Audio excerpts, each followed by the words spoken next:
So friends, today's biblical encouragement in our Theology of Finances series is do not be anxious about your money. Do not be anxious about your money. It's a tall order, it's a hard task.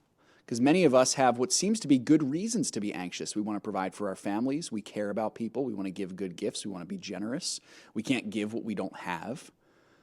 We want to make sure that we have enough in case of an emergency, a medical emergency, a car emergency, a house emergency. There's so many things that can make us worry about what we have. The heart behind worry is really a sinful heart of not trusting God.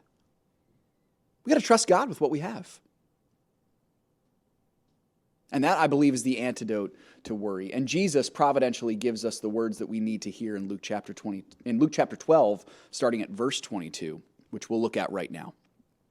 Luke 12:22, Jesus says this. He said to his disciples this, "Therefore I tell you, do not be anxious about your life, what you will eat, nor about your body, what you will put on. For life is more than food, and the body more than clothing. Consider the ravens, they neither sow nor reap, yet they have neither storehouses nor barn, and yet God feeds them. Of how much more value are you than the birds?"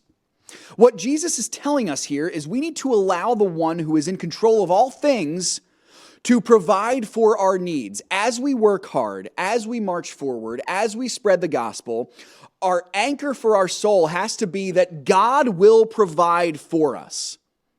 And it is not up to us to be the heroes. God, the provider of all good gifts, the creator of all things, is the one who will provide for us everything we need. He has done so in the past, and he will do so in the future. God will provide. And I love what Jesus does here. He gives us an object lesson from God's creation. Consider the ravens.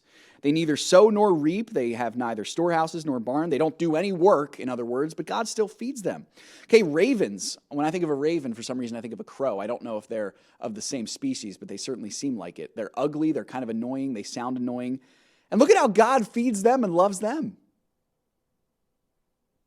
They don't worry one bit about their existential needs, yet God cares for every single one of them.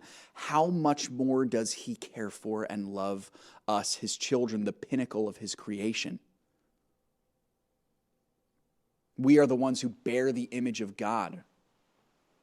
How much more does God love us? Folks, we need to stop thinking of God the wrong way.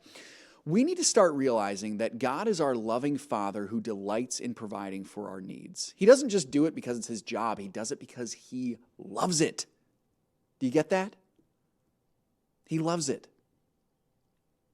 If any of you are parents or grandparents out there, think of how much you love your children or your grandchildren, and you want to give them the things that they need because you know what's best for them. Think of that great joy that you have as a parent or a grandparent, and think of how greater God's joy is when he provides for our needs. We have to start thinking about God in that way. He delights in providing for the needs of his people. We have no reason to be anxious when we think about that. But anxiety is still there.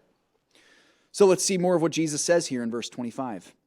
"And which of you, by being anxious, can add a single hour to his span of life?" That's a rhetorical question. The answer is none of us can. "If then you are not able to do as a small a thing as that, why are you anxious about the rest?" Now, another example from creation. Consider the lilies, how they grow. They neither toil nor spin. Yet I tell you, even Solomon in all his glory was not arrayed like one of these. But if God so clothes the grass, which is alive in the field today, and tomorrow is thrown into the oven, how much more will he clothe you, O you of little faith?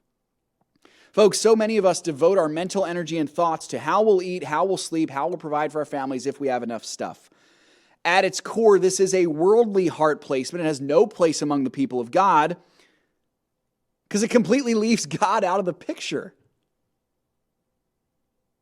We so often think it's all on me, and it's not. In fact, none of it is on you, except to be faithful.